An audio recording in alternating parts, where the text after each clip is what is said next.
capítulo 13, 34 al 35, Juan capítulo 13, del 34 al 35. Si alguien lo puede buscar y leerlo un minutito. Aquí lo tengo. Juan 13, Un 30. Sí. mandamiento nuevo os doy, que os améis unos a otros, que os améis así como yo os he amado. En esto conocerán todos que sois mis discípulos, si os amáis unos a otros. Muy bien, entonces el amor entre cristianos es importante. ¿Por qué? Porque es importante. Versículo 34, primer lugar, creemos que es importante porque es un mandamiento. Perfecto. Es un mandamiento. Un mandamiento nuevo os doy. Volvemos a repetir y una y otra vez en el concepto de que el amor es siempre un mandamiento y no es un sentimiento, ¿sí? Que hay un sentimiento involucrado, sí, pero nosotros nos movemos muchas veces por los sentimientos y los sentimientos no son sobre lo cual tenemos que fundamentar nuestras vidas o guiar nuestras vidas, ¿sí? Acá el Señor está diciendo, este es un mandamiento, debes amar. Y lo otro que dice que es importante, ¿por qué será? El versículo 35. ¿Cuál es la otra cosa que habla, que dice por qué es importante el amor entre los creyentes? Conocerán que son mis discípulos. Conocerán que son mis discípulos. Fíjense, esto está queriendo decir, ahí claramente está diciendo que las personas van a ver que somos seguidores de Cristo, cuando vean el amor entre los creyentes. Es decir, es una forma de dar a conocer nuestra fe en Cristo Jesús. Y lo dice la palabra, es un testimonio al mundo, ¿sí? Creo que a veces pensamos que la gente conoce que somos cristianos porque salimos a predicar el Evangelio, porque nos portamos bien o porque somos honrados, porque somos personas que tenemos una buena conducta, y es cierto, eso es buen testimonio, está bien. Pero Jesús va a marcar que el hecho de que cuando nosotros nos relacionamos sabiamente en amor como creyentes, esto va a producir un impacto en las personas a tal punto que van a conocer a quién seguimos, van a saber que somos seguidores de Cristo Jesús, ¿sí? Y esto es como la característica del creyente, que siempre debió ser así. O sea, la gente queda impactada sobre la fe de los cristianos cuando hay amor entre ellos. Fíjense que las personas muchas veces cuestionan la fe, que nuestra fe, justamente porque dicen, ustedes los cristianos se dividen, andan con divisiones entre ustedes. Unos creen una cosa, otros creen otra, un tiempo están aquí, después están allí, o miran a los cristianos como personas que participan de algún tipo de culto y nada más. Muchas personas no ven cómo es la relación entre los hermanos.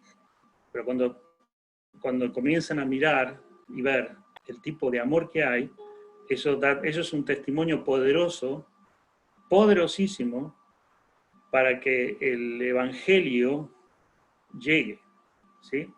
Para que el Evangelio llegue a los que no conocen. Y esto es lo que Jesús va diciendo.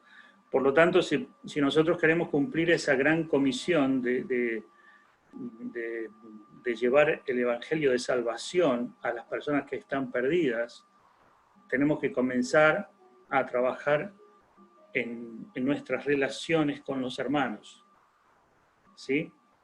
De lo contrario, el mensaje no va a llegar.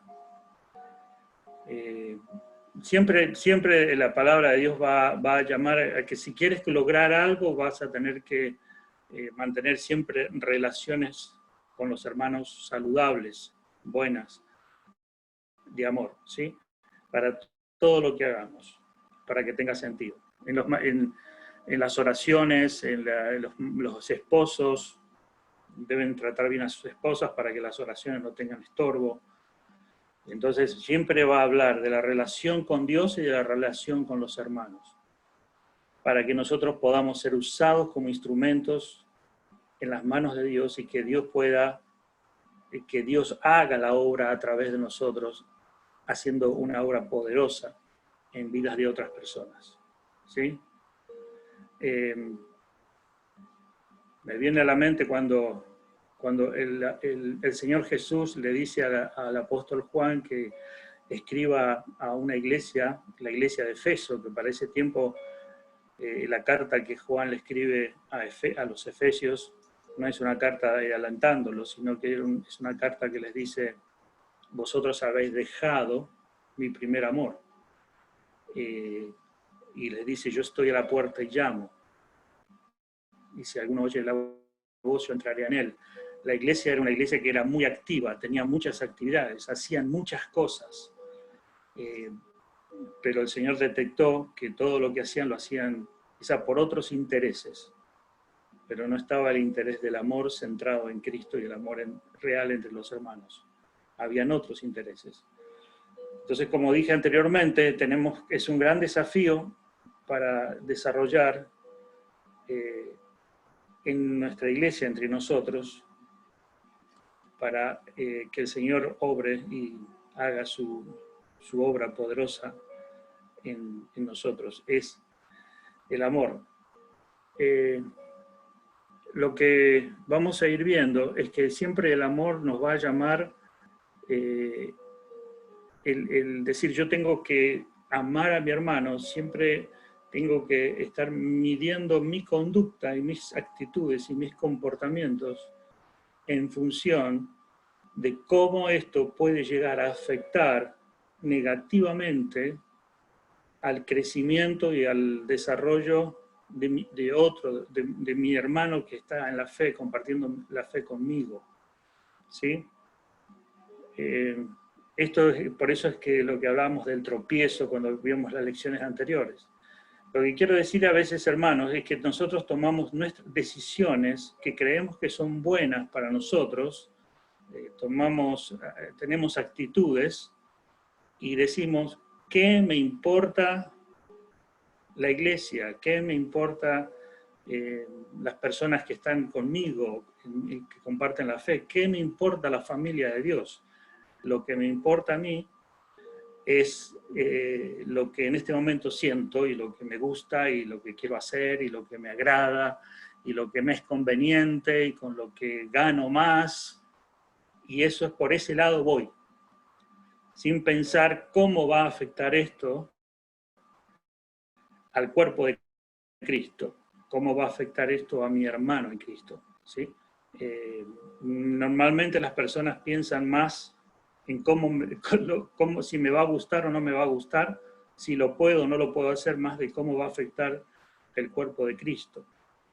Por eso todos estos pasajes nos van a enfocar mucho en que meditemos siempre nuestras conductas en función del bien que podamos hacer a nuestro hermano. Por eso habla mucho del amor. El amor es desear con todo el corazón el bien, la prosperidad, el progreso, el desarrollo de mi hermano. Esto es el amor. Yo deseo de todo corazón que mi hermano crezca, se desarrolle, se fortalezca, se sane, todo el bien. Lo deseo y procuro que eso suceda con él. Desear el mayor bien para mi prójimo. Eso sería amar, desear el mayor bien para mi prójimo. ¿Sí? Fíjense que el amor está en todas las personas, hay un tipo de amor, por ejemplo, el amor a las cosas materiales. Yo conocí un familiar mío, un familiar medio lejano, que tenía un carro, y lo tenía, era un carro ya bastante viejo, pero era asombroso lo brillante que lo tenía, lo lustrado que estaba ese auto, tenía todas sus piezas originales, y creo que amaba más al auto que la esposa, amaba más al auto que la familia. No lo usaba nunca, o sea, lo usaba poco para ir a algunos lugares, cuando llovía no lo sacaba, no dejaba que nadie se subiera, era una adoración que tenía. Y él ponía amor, realmente eso es amor, amor a algo material. Amaba más el auto que otra cosa. Increíble, y era un hombre era un profesional, un hombre que trabajaba en construcción y tenía una buena familia, pero tenía una adoración hacia un vehículo, hacia su auto. Y eso es la idolatría. Poner todo el esfuerzo, toda la energía, todo el trabajo, todo el bien que uno puede dar hacia algo, cuando no es hacia Dios y cuando no es hacia nuestro prójimo, se convierte en idolatría. ¿Sí? Entonces nosotros vamos viendo que tenemos un desafío de desear el bien, pero como sabemos que el bien no lo sabemos hacer bien, es decir, a veces pensamos que hacerle un bien a un hermano es ir por ciertos lugares o hacer ciertas cosas que pensamos que le estamos haciendo un bien y no se lo estamos haciendo. Por eso es que debemos amar con ciencia y con entendimiento, dicen Colosenses, conocimiento y ciencia, debemos tener sabiduría para amar. ¿Sí? Bueno, ¿quién es nuestro modelo en cuanto al amor? Versículo 34, amad como yo los he amado. ¿Sí? Cristo. Jesús. Exactamente, Jesús es el modelo. Siempre tenemos que mirar ese modelo porque allí va a estar el referente de la manera como el Señor nos amó a nosotros, así tenemos que amar a nuestros hermanos. Y este es el punto sencillo, el referente, pero de la manera como Él nos amó es que nosotros no teníamos ninguna condición para que Él nos amara. Uno dice, bueno, pero nos amó, algo tuvo que haber visto en nosotros para que nos amara. No hubo nada en nosotros para que Él nos amara. Es más, Trae lo que quiero buscar algo aquí.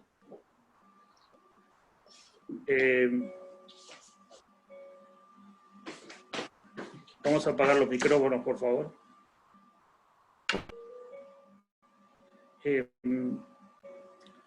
No tuvo, es más, vamos a ver que Él nos amó aún cuando nosotros hacíamos cosas en contra de Él. Dice la Biblia que nosotros éramos enemigos de Dios, ajenos de la vida de Dios. Aún nuestro amor hacia Dios que teníamos nosotros, que pensábamos que teníamos hacia Dios cuando no conocíamos al Señor, no era amor a Dios, era amor a cualquier cosa y amor a nosotros mismos. La Biblia describe que el hombre, el ser humano, en su condición solo, sin Cristo, no es una persona que ama a Dios, es una persona que odia a Dios, rechaza a Dios. Así lo dice la Biblia, no está diciendo no está describiendo cómo te sentías, está describiendo lo que eres, lo que somos. Sin Cristo no amamos a Dios. Para amar a Dios tuvo que venir Jesucristo, el Espíritu Santo, venir por medio del Evangelio, tocar nuestro corazón, transformar nuestro corazón, y nuestro corazón, por medio del poder del Espíritu Santo, hizo que nosotros pudiéramos ver a Cristo y amar a Cristo. Ahora amamos a Dios porque tenemos el Espíritu Santo en nosotros que nos produce un fruto que hace que podamos amar a Dios. Por eso es que Él hizo que nosotros le amemos. aun cuando nosotros estábamos completamente alejados de Él. Y ese es el tipo de amor que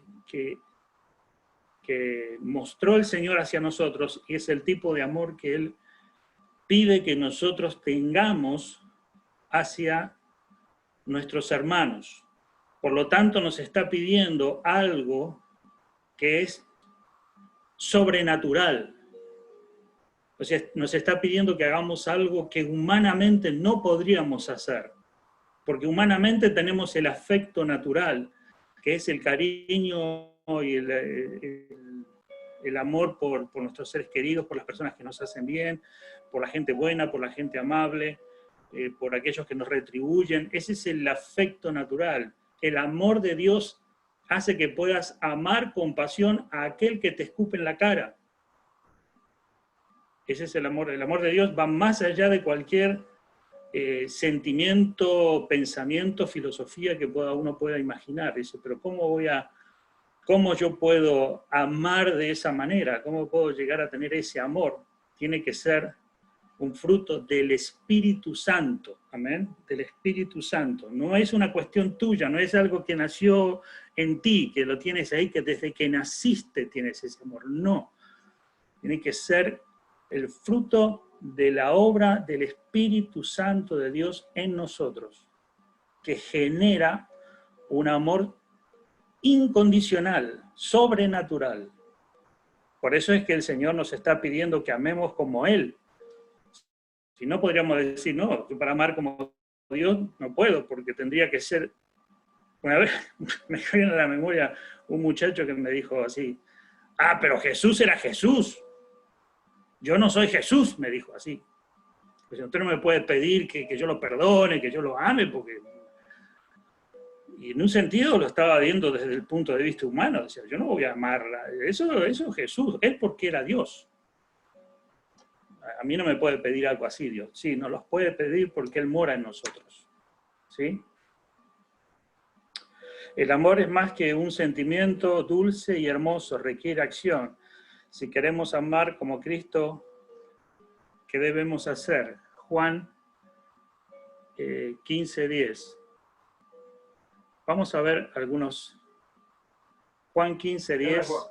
¿Sí, alguien lo tiene? Primera de Juan. No, es Juan. No es primera de Juan, es Juan 15. Sí. Ay, yo vi un 1. Juan 15. Abajo. No, es abajo. Es abajo. Sí.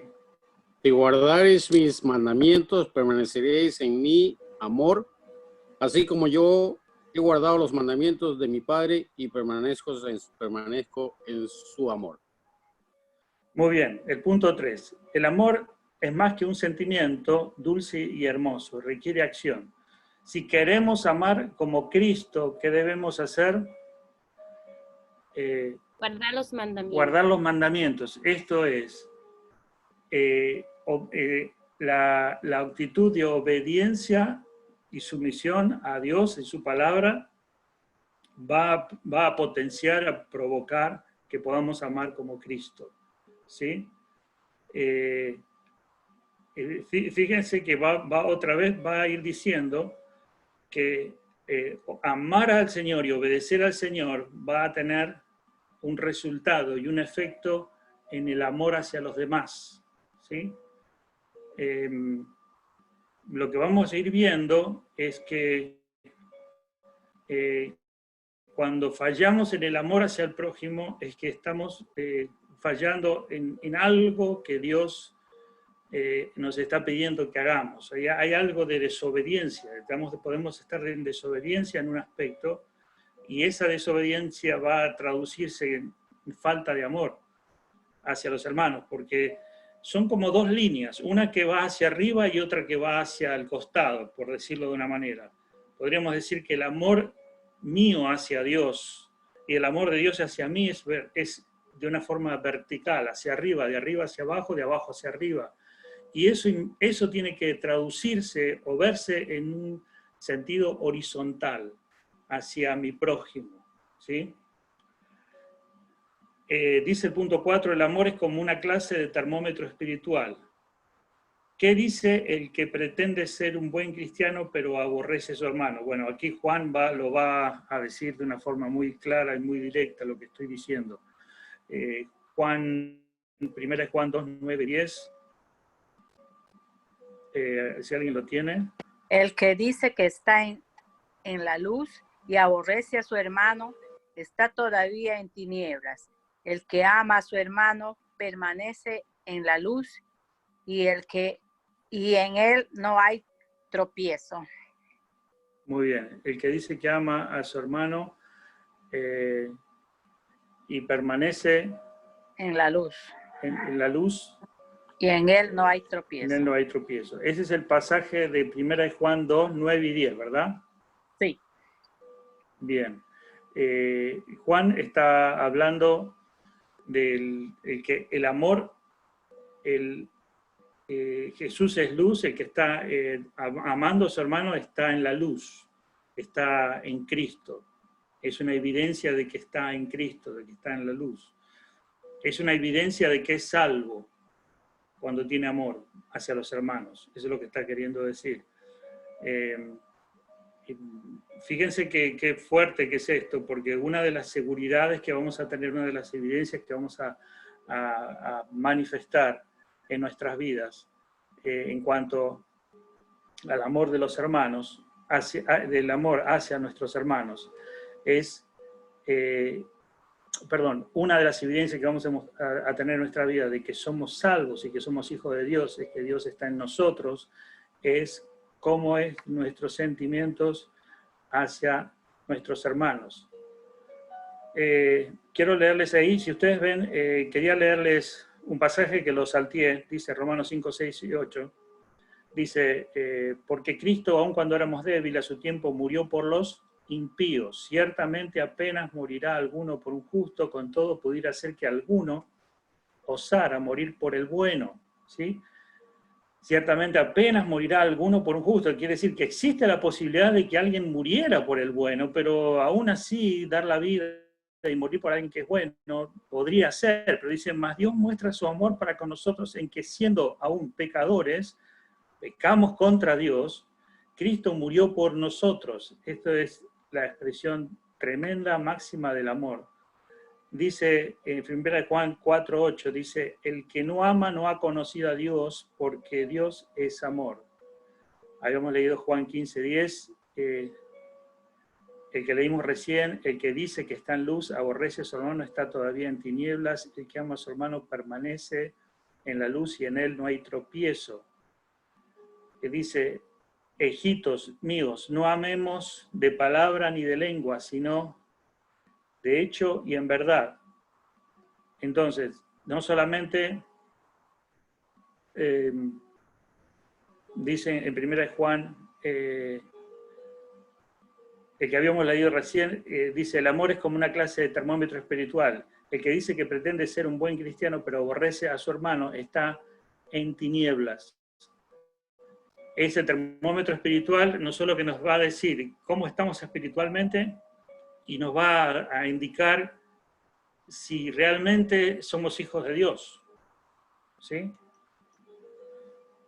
Estamos entendiendo que nosotros no podemos basar que somos hijos de Dios porque en algún momento decimos, bueno, pero yo entregué mi vida al Señor, fue el día que me arrodillé y yo ese día yo fui salvo y acepté al Señor y bueno, ya voy al cielo y soy hijo de Dios y tengo la vida eterna y el Señor está conmigo.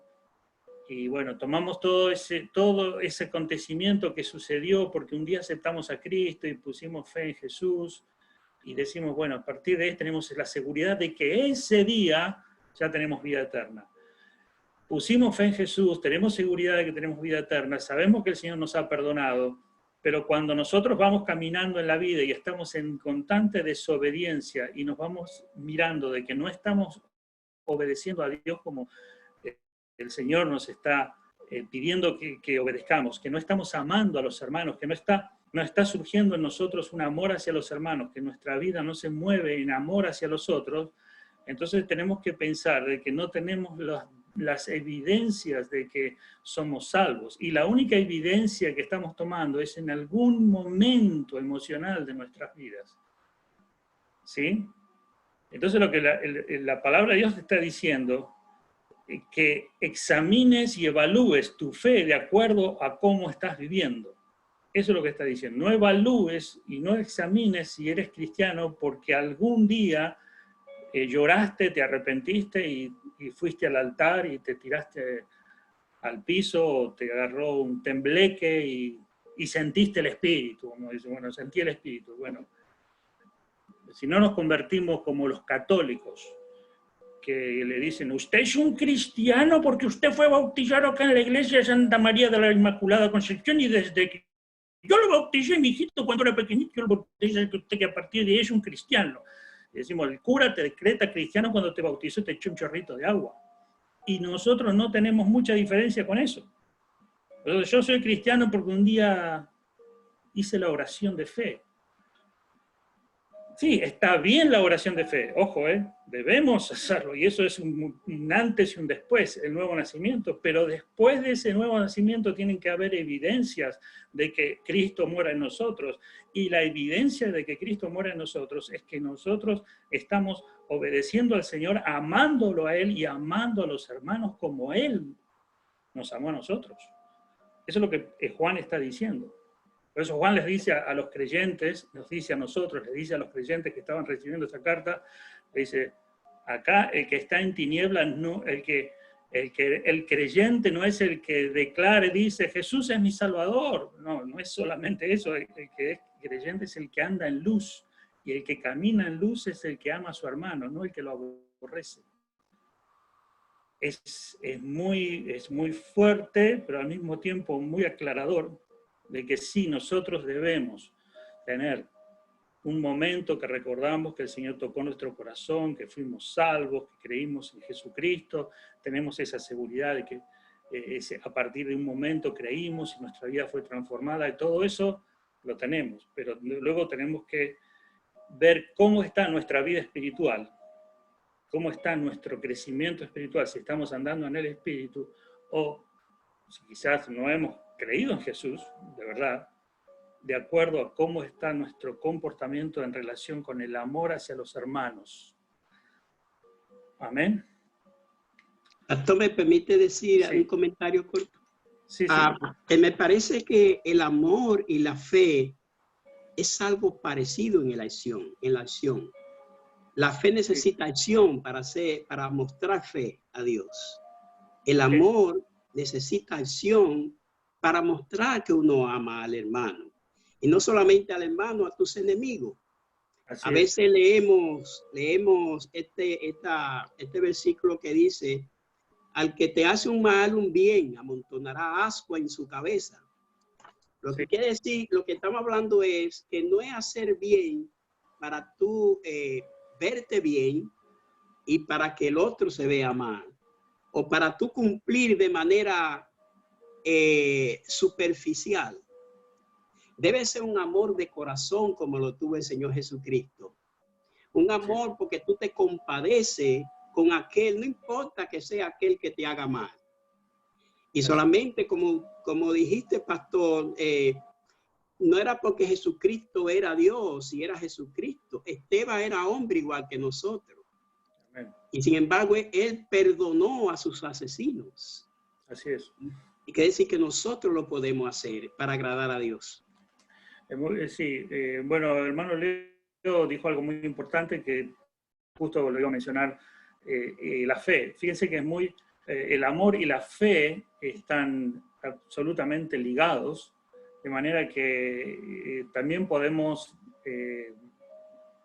decir que tenemos fe, declararlo con la boca, con nuestros dichos, pero realmente lo que creemos y la fe se va a evidenciar con obras. Lo que haces es realmente lo que declaramos, lo que hacemos es lo que declaramos. Es exacto, el amor, por eso acá en Juan 3:18 dice, no amemos, lo leímos recién, no amemos de palabra ni de hecho, sino, no amemos de palabras, sino, lo tenemos 3.18, 1 Juan 3.18, sino en espíritu Hijitos y en míos, verdad. no amemos de palabras ni de lengua, sino Ahí de está. hechos y en verdad.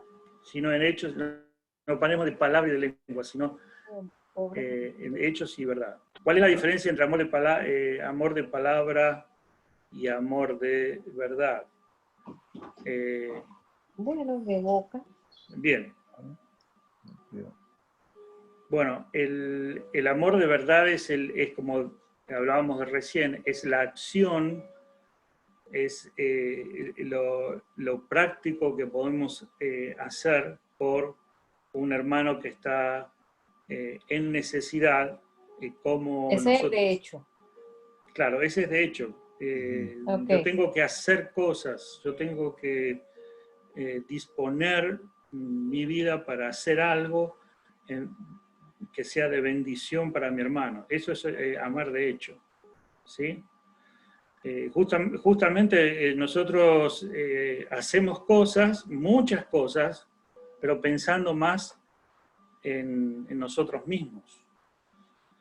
Entonces la palabra de Dios te está diciendo, tienes que amar a tu hermano. Cuando tú te amas a ti mismo y trabajas demasiado para ti mismo, es como un río que se va, es como un lago que recibe y se va secando, y no vas a poder experimentar el amor de Dios. Entonces siempre tenemos que, siempre dice, tienes que amarte a ti mismo, tienes que amarte, ámate a ti mismo, ámate a ti mismo, ama. Siempre está esa filosofía de amarse a uno mismo, como si todos los seres humanos nos amamos a nosotros mismos, todos, absolutamente todos. Aún el que está, la persona que no se ama a sí mismo sería una persona que se quiere matar, por ejemplo. O una persona que se odia, se mira al espejo y se corta con un cuchillo la cara y se pone contento cuando lo está haciendo. Agarra un brazo y se lo quiebra a propósito y se pone feliz en hacer eso. Eso sería alguien que no se ama a sí mismo. Entonces es algo que esté loco o demente o le funcione algo mal en su cabeza, estaríamos pensando en alguien que no se ama. Todos nos amamos a nosotros mismos. El punto es que nos amamos demasiado, extremadamente, y ese excesivo amor nos termina destruyendo. Porque cuando tú amas a tu prójimo, lo que va a pasar es que el Señor te bendice para que sigas amando. Amén. El Señor es como el generoso. Cuando somos generosos y damos, el Señor nos da más. ¿Para qué? Para que sigamos dando y para que demos más. ¿Sí? Esa es la matemática que el Señor usa. Aquel que es tacaño, avaro, amarrete, no disfruta lo que tiene y sufre siempre y no tiene nada. Muchas veces se queda en la pobreza. Pero el generoso y el que da va a recibir más. Y el que ama va a amar, va a ser más amado. Dice, el que ama yo lo amaré y me manifestaré a él, dice el Señor. Y el Señor dice algo más: si tú amas al Señor más que a tu madre, más que a tu padre, más que a otra cosa en el mundo, si tú amas, y esto es importante que lo voy a repetir, otras veces lo he dicho, y es un concepto muy importante, porque el Señor se pone como el objeto principal de ser amado. Si tú amas al Señor, vas a poder amar a tu esposa como debes amarla, o a tu esposo como debes amarlo. Si tú amas al Señor por sobre todas las cosas, vas a poder amar a tus hijos como debes amarlos. Si tú amas al Señor por sobre todas las cosas, vas a poder amar a las personas que te rodean como debes amarlos. Y si amas al Señor por sobre todas las cosas, vas a poder amar a los enemigos como debes amarlos. Por lo tanto, el Señor cuando dice, ámame a mí mismo, al Señor más que a otras cosas, ¿no es? Y aborrece las otras cosas, lo que está diciendo es, no podrás amar como yo quiero que ames si tú primero no me amas a mí. ¿Se entiende? Por eso que el Señor, nosotros decimos, Señor, enséñame a cómo lidiar con esta persona, cómo amar a esta persona. Bueno, tienes que enfocarte en Él. Esa es la principal fuente de amor. ¿Sí? Bien, amar con acciones, haciendo cosas por el hermano. Entonces, nos está desafiando. ¿Qué cosas podemos hacer o qué cosas estoy haciendo yo en mi vida que tiene que ver con amar a alguien? ¿Sí? Amor y el sacrificio. Según Juan 3:16, ¿cómo podemos amar con hechos y en verdad? ¿Qué quiere decir que tenemos que morir físicamente por otros? A ver, Primera de Juan 3:16. A ver qué dice. Primera de Juan 3:16.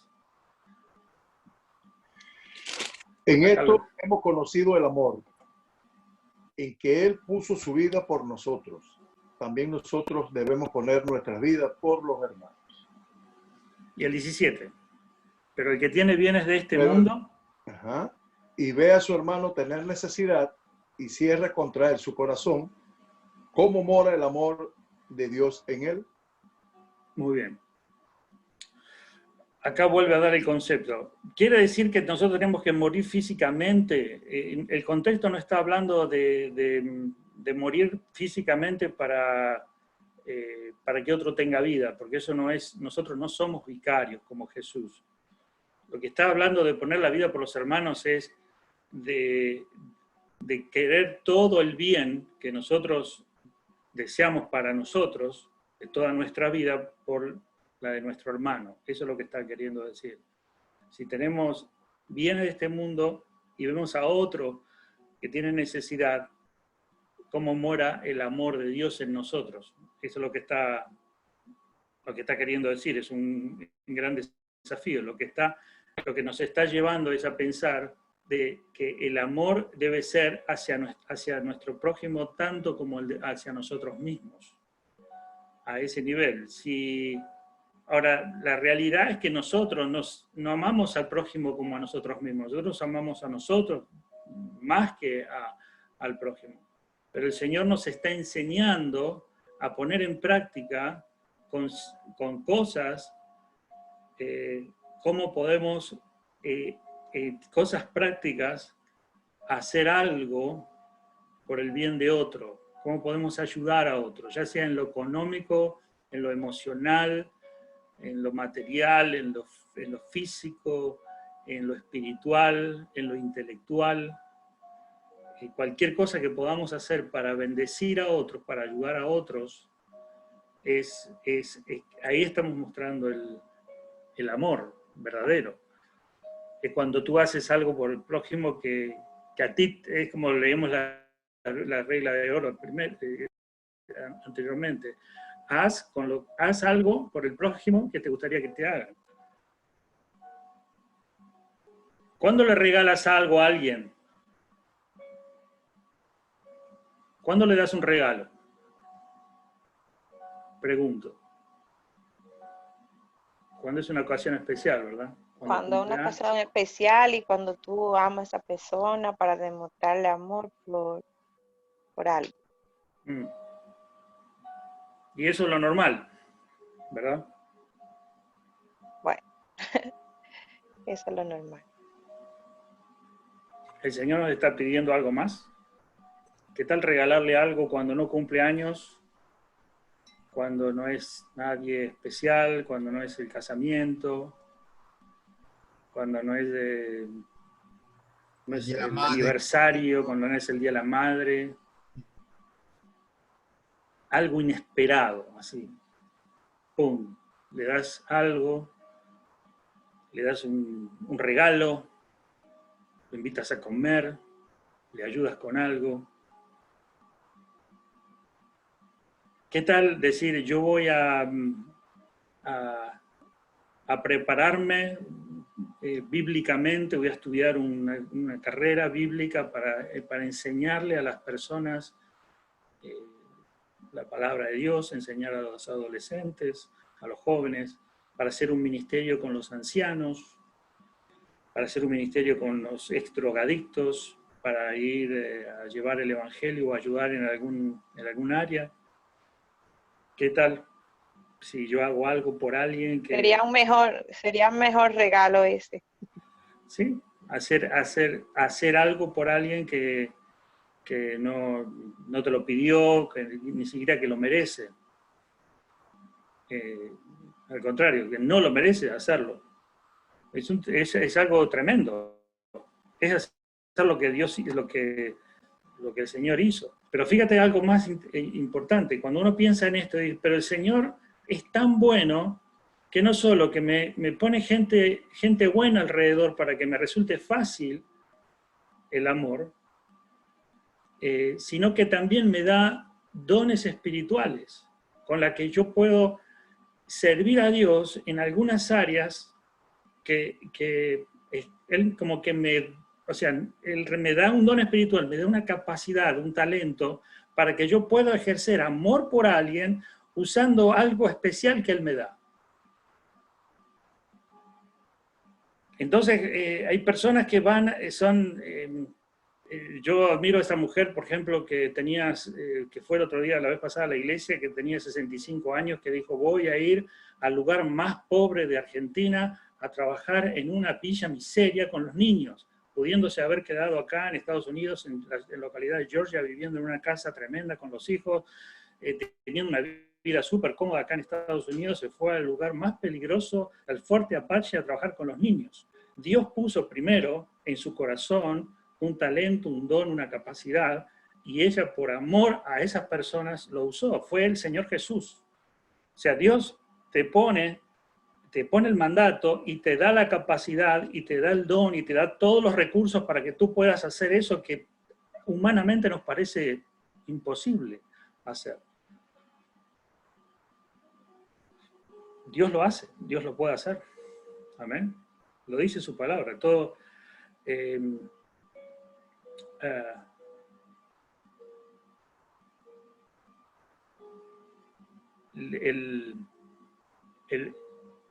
empezamos, Dios nos instruye, nos está instruyendo para que lleguemos a ese nivel. Nos está enseñando, ¿sí? Bien.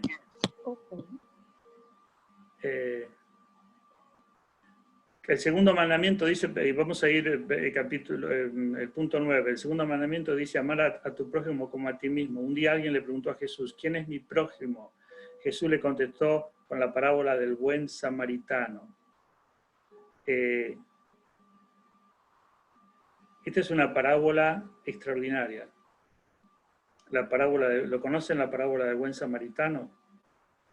¿Alguien la quiere leer? Rapidito y ya con esto terminamos.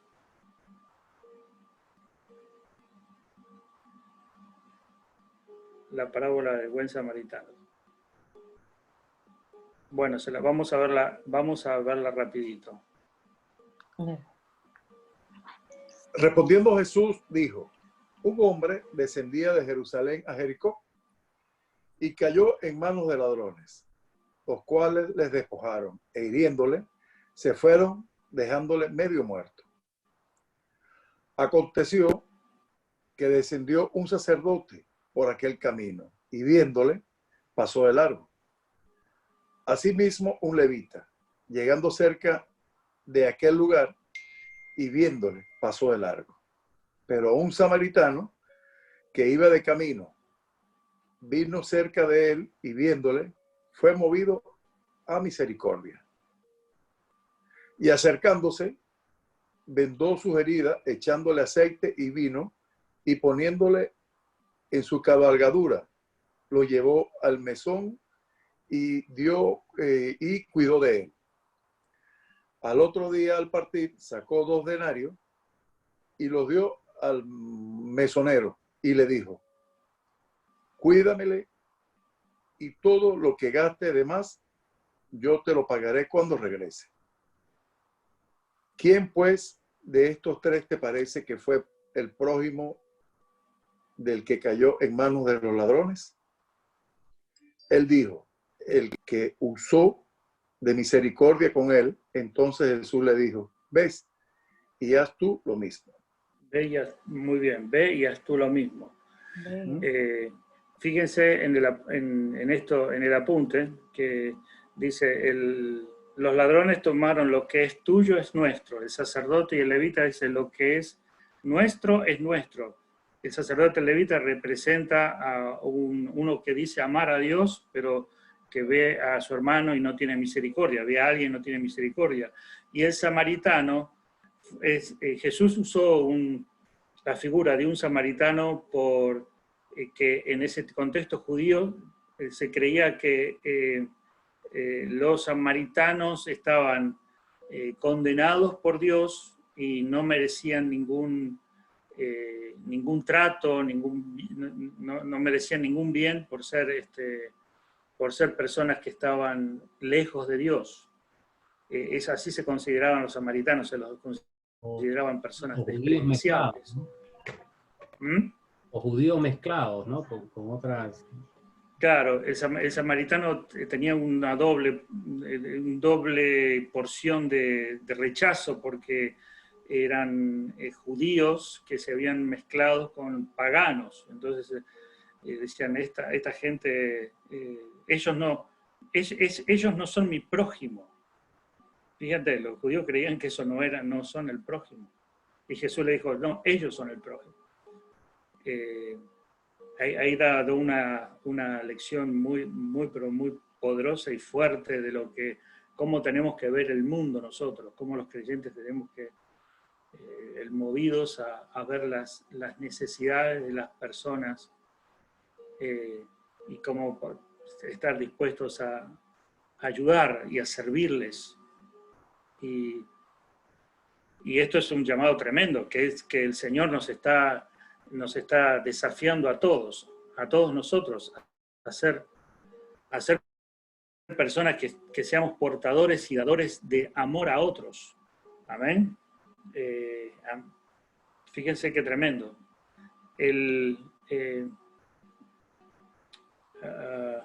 Yo entiendo, hermanos, que todo esto que estamos hablando nos desafía a cada uno de nosotros a ser personas que podamos ser usados por Dios de una forma tal que el amor de Dios se pueda revelar, manifestar y expresar en otras personas. Piensen de esta manera, cómo las personas van a poder conocer y ver a un Dios bueno, misericordioso, un Dios poderoso, un Dios que hace milagros, un Dios que ama, un Dios que está lleno de ternura, de compasión. ¿De qué manera lo van a poder experimentar o lo van a poder ver las personas? Bueno, a través de sus hijos, a través de nosotros.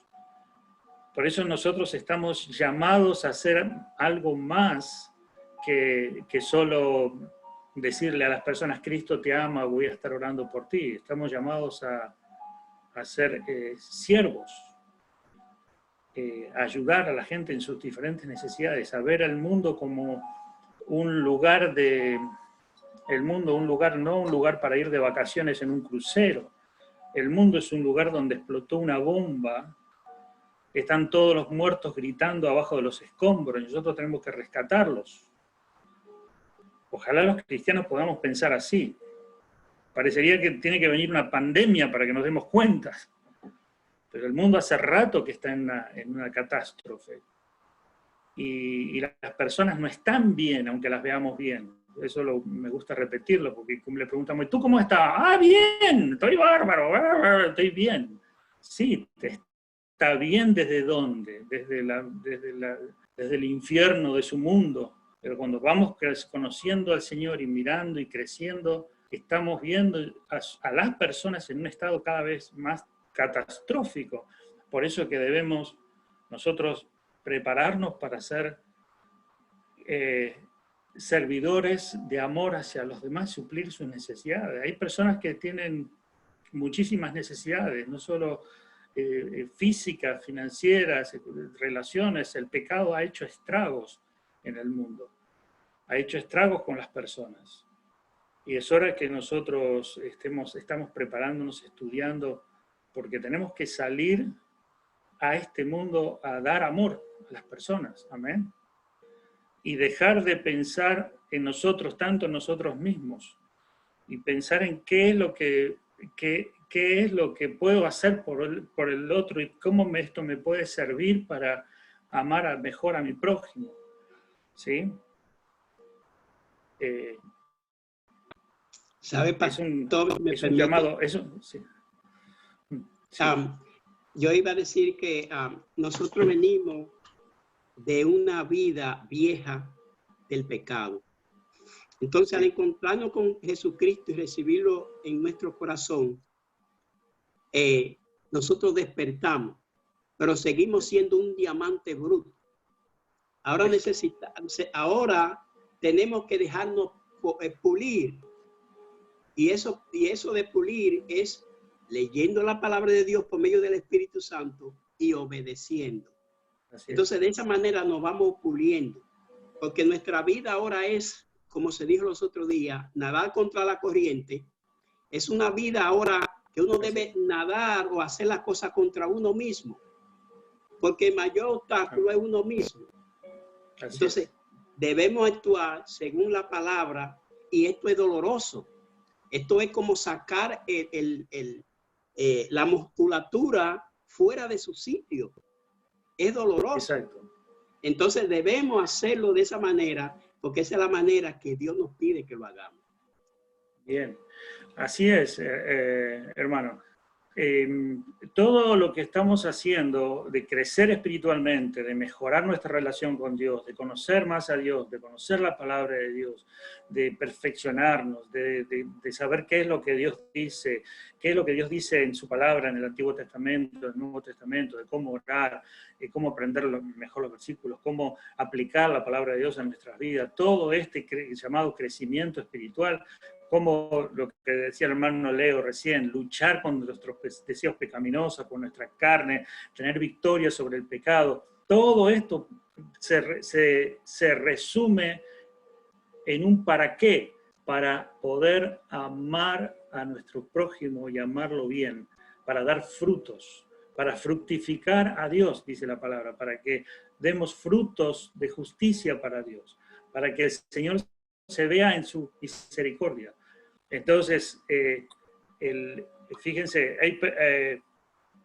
cuando nosotros crecemos y conocemos mucho la palabra, pero no ponemos en práctica todo lo que estamos haciendo, empieza como a contaminarse nuestra vida. Comenzamos a enceguecernos, dice la palabra de Dios, que comenzamos como a marearnos y a enceguecernos. Todo lo que recibimos, todo lo que aprendemos, toda la sabiduría que nos trae el Señor, todo lo que conocemos, cuando tenemos victoria sobre el pecado, la lucha contra la carne, todo esto nos va a hacer mejor cristianos, y somos mejores cristianos cuando aprendemos a servir al Señor, servir al prójimo, amar a nuestro prójimo. Amén. Entonces hay una relación entre el conocimiento del Señor, la victoria que tenemos en Cristo a través de la lucha con la carne. Todo esto nos lleva a ser seguidores de Cristo y amar a nuestro prójimo mejor. ¿Amén? Es así como el Señor quiere. El Señor nos ha elegido a nosotros para que amar Él a través de nosotros. Fíjate lo que te voy a decir. Uno dice, tengo este pecadito que no lo puedo vencer, esta lucha, y yo, Señor, te pido que el Señor te va a dar victoria sobre ese pecado cuando tú le digas al Señor, Señor, yo quiero vencer este pecado porque quiero ir al que se está muriendo y salvarlo. Cuando te pongas la capa, Señor, si tú me das victoria sobre este pecado, yo voy a ir allá y voy a salvar a alguien. Es decir, con lo que tú me das a mí, yo lo voy a dar a otro. Y vas a ver cómo el Señor te va a empezar a dar victoria. Cuando tú comienzas a decir, yo quiero esto para... Señor, dame un trabajito, te pido, Señor, un trabajito, un platito para trabajar, solamente, Señor, quiero que me des lo indispensable para comer. ¿Y para qué? Cuando tú dices, Señor, yo quiero un trabajo, porque con el dinero que voy a ganar, voy a declarar que tú eres primero, voy a honrarte con mis bienes. y con el trabajo que tú me des, con lo que voy a ganar, voy a hacer que tu palabra corra para que tu evangelio siga siendo predicado en el mundo y para que más personas vengan al conocimiento de Cristo y de la verdad y salgan de ese camino de condenación. El trabajo que tú me des, que el trabajo que tú me des sea para que el evangelio de Jesucristo sea expandido en el mundo. Orá así y vas a ver cómo vas a tener un trabajo enseguidita nomás. Señor, quiero que me sanes. Sana mi cuerpo, sáname, porque con este cuerpo yo voy a ir enfrente, al vecino de enfrente y le voy a predicar el evangelio. Porque con este cuerpo sano, yo voy a poder caminar y voy a poderme subir a un tren y voy a poder regalarle una Biblia a la persona que está sentado. Pero si estoy enfermo, me tengo que quedar en mi casa y no puedo ir al tren, no me puedo mover, no puedo salir. Sana mi cuerpo, Señor, porque este cuerpo, así cuando tenga 90 años, me voy a mover y voy a llevar el evangelio a alguien que lo necesita. Voy a servirle a alguien, y ¿sabes? Y sáname, Señor, porque yo te voy a dar gloria a ti. Y sáname, Señor, porque si tú haces un milagro conmigo y Jesucristo puede ser conocido, que sea conocido. Y si Jesucristo no es, si me dejas con una enfermedad, que sea para que Jesucristo también sea visto. Entonces todo nuestro pedido, nuestro afán, nuestro querer, todo lo que deseamos que sea para otro, no para nosotros. Y el Señor ahí es donde comienza a darnos. Pero no nos tenemos que enamorar con lo que Dios nos da. Todo lo que Él nos da es para que nosotros lo demos. Es para que lo demos. Así funciona. Lo que pasa es que al principio somos niños y queremos. El Señor lo entiende todo. Señor, quiero esto, no me gusta esto, pero esto me gusta, esto no me gusta. Y comenzamos a estar así, en un estado de querer para nosotros. Cuando vamos madurando, vamos pensando, ya no para mí, sino para otro. No para mí, sino para el bien de otro. Ahí estamos todos, en ese plan. ¿Eh? Sí. Ese tiene que ser como un estilo de vida que nosotros debemos tener, ¿no? No solamente en épocas difíciles o como ahora de pandemia, sino en todo momento debemos de ser así. Y no solamente con nuestra familia o gente que amamos y que nos aman, sino con gente que sabemos que necesitan y tenemos que estar para ellos también. Así es. Claro, porque el Señor nos ha dado, como usted dice, dones y nos da talentos y nos da también económicamente. Entonces, en todas nuestras áreas tenemos que estar para ayudar. Así es. Fíjate que uno va comenzando a pensar de esta manera. Todo lo que tenemos, todo lo que el Señor nos da, todo lo que poseemos, sea mucho, sea poco, tiene que ser en última instancia, como último, para que sea de bendición para alguien. O sea, el Señor siempre te bendice, te da, pero no es que te reclama, te dice, esto que yo te di, esto que tienes, fíjate qué puedes hacer por alguien. ¿Cómo puedes amar a alguien a través de lo que tienes? Y realmente si uno se pone a pensar, entonces quiere decir que todo lo que Él me da es porque me ama a mí y para que yo ame a otro. Y sí, y entonces ahí es donde entendemos que de esa manera damos gloria a Dios. Eso es glorificar a Dios. Y glorificar a Dios significa mostrar lo que Dios es a través de nuestra vida. ¿Se entiende? Pastor, no sé si hay tiempo para yo dar un testimonio ahora que usted está hablando de todo eso. Sabe que hace 3 sábados yo me sentía muy mal, muy mal. En mis 54 años nunca me había sentido tan mal. Llamé, le dije a Yelixa, llama a Nabil, a nuestro hijo, para que me lleve al médico, porque no aguanto, no creo que me voy a morir. O sea, no podía respirar, estaba muy caliente la temperatura, me dolía todo el cuerpo, muy mal. Bueno, Entonces, no vayas al hospital porque está contaminado, no te van a mandar otra vez para la casa. Y esa cosa, entre una y otra cosa, levantándome el ánimo, me llevó a un parque. Yo me quedé calladito, apagadito ahí, no decía nada para no angustiarlo a ellos. Me trajeron a la casa nuevamente. En la noche oré, me arrodillé y oré, le pedí a Dios. Le clamé a Dios, clamando ahí arrodillado, pidiéndole perdón. Le dije que me escudriñara el corazón, a ver si tenía algo allí escondido, que no podía, que no había pedido perdón, pues, que lo escudriñara él fuera el que me perdonara todos mis pecados. Me puse en cuenta con él, porque de verdad creí que me iba a morir. Estoy que me muero aquí. Le clamé, le pedí oportunidad, le dije, dame una oportunidad de servirte. Porque muerto no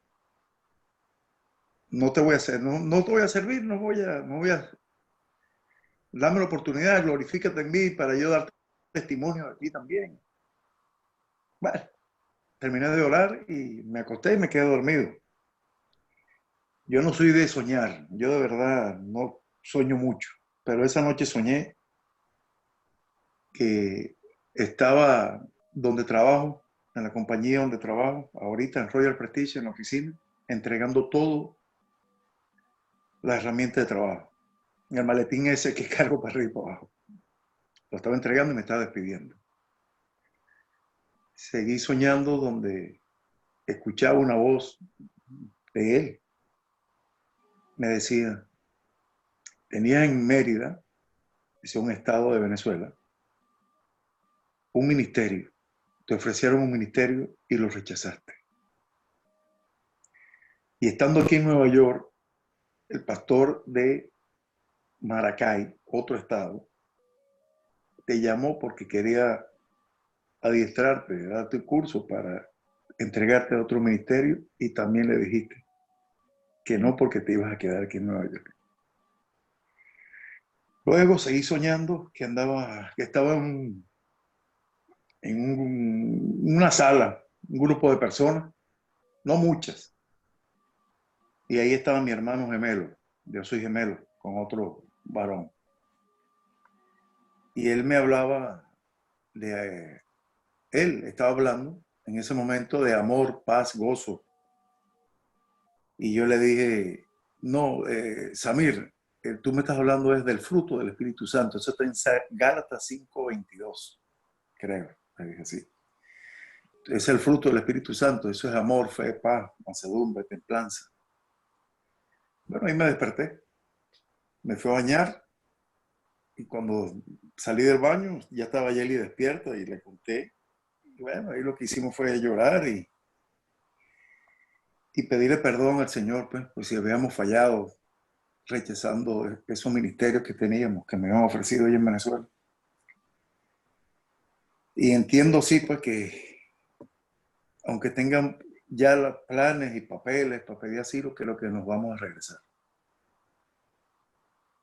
Eso es lo que me viene a la mente, pues eso es lo que entendí que era lo que me estaba diciendo Dios en ese sueño. No sé si esté equivocado, no sé si sea así, si aquí le puedo servir, si allá, porque él me hablaba de allá de Venezuela, rechazaste un ministerio en Mérida y rechazaste otro ministerio en Maracay. Bueno, lo que podemos pensar que, bueno, quizá el Señor, yo siempre enseño que fundamentemos todas nuestras acciones en la palabra. A veces los sueños nos hacen pensar en ciertas cosas, pero siempre estar fundados en la palabra. Y si el Señor quizás el Señor te está llamando para servirle, para amar a otros, en este caso ministrando con la palabra, enseñándoles. Sí, de eso estoy claro. Y eso es algo que el Señor ya va a colocar un peso y una pasión en nuestros corazones. Porque eso es lo que el Señor hace. Cuando el Señor nos disponemos nuestro corazón a amar a nuestros hermanos, el Señor comienza a obrar en nuestras vidas, comienza a administrar nuestras vidas para enfilarnos, enfocarnos hacia donde Él quiere. Porque el Señor no está diciéndote, bueno, hermano, agarra, saca tu computadora, véndela y va a un barrio pobre y dale el dinero al que ves por la calle y que hagas cosas así a lo loco. Bueno, sácate la chaqueta esa que te compraste Dios de orden. y dásela a uno que esté ahí. No, el Señor te estaba diciendo, yo te voy a guiar cómo ayudar y amar a los que necesitan. Yo te voy a llevar, porque no es una cuestión que tú haces lo que te parece. Él arma todo, hace todo en nuestras vidas como para poder canalizar ese amor hacia otros. ¿Amén? Entonces, lo que tenemos que tener siempre es esta disposición de, Señor, quiero amarte a ti para amar a los hermanos, amar a las personas, pero enséñame, úsame, entrego mi vida. Todo lo que pase en mi vida va a ser para perfeccionarme en el amor. ¿Amén? Y bueno, para terminar, animándolo a Nabil, decirle, Nabil, sigue orando al Señor y que Él ponte en contacto con la persona que te había ofrecido quizás un ministerio, si el Señor te está llamando y sientes una carga, pero hay que hacerlo con oración y buscando la dirección de Dios. Porque también el Señor puede estar usándote aquí también, eso también puede estar llamando. Lo importante es que uno dice, fíjate que tú estabas pensando que me quiero morir, que me siento triste, siempre como dice este Señor, yo quiero servirte, y ahí cambió la historia. Tú lo has experimentado, ahí ya el Señor obró de una forma ya distinta, ya tienes otro ánimo. Y eso, sí, eso es algo que eso pasa cuando... Sí, bueno, de hecho el pastor de Mérida está muy pendiente, aunque yo no le he contado esto. Claro. Me dice cada vez que hablamos, me llama o me manda audio toda la semana, 2 y 3 veces. Y siempre dice, te estoy esperando, hermano. Aquí bueno, te espero. Bueno.